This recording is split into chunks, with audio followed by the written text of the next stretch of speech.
Kalian menganggapku orang yang keji dan tak berperi kemanusiaan. Tidak, bangsa kalian sendiri yang terbukti paling kejam. Begitulah kata The Endless. Herman William The Endless dikenal sebagai sosok yang kejam. Hal ini ditulis dalam buku sejarah yang kita pelajari di sekolah. The Endless menerapkan kerja paksa untuk membangun jalan raya pos. Para pekerja ini tidak dibayar sama sekali. Namun faktanya, sebenarnya The Endless membayar upah para pekerja dan bahkan upah itu bisa dikatakan sangat layak saat itu. Selain itu, para pekerja juga diberi beras dan garam, namun tak pernah sampai ke mereka. Bukti dokumen itu valid dan bisa dicek keasliannya.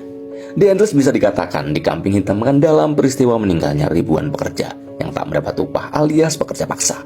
Upah para pekerja ini sudah diamanahkan kepada bupati dan penguasa setempat. Namun upah itu diselewengkan sehingga para pekerja tak mendapat apa-apa.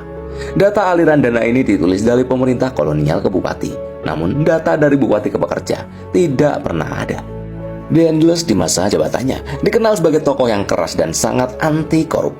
Ketika itu, ada mafia korupsi hasil panen. Perpikul dari petani 160 ton dan diserahkan ke bupati.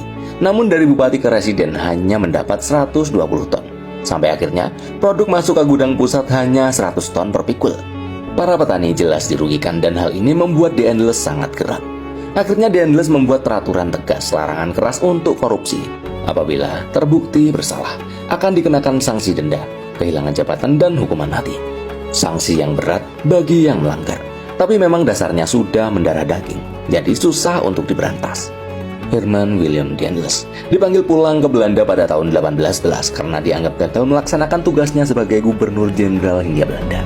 Sumber lain mengatakan, The Endless pulang karena tidak kuat lagi dengan korupsi yang semakin merajalela.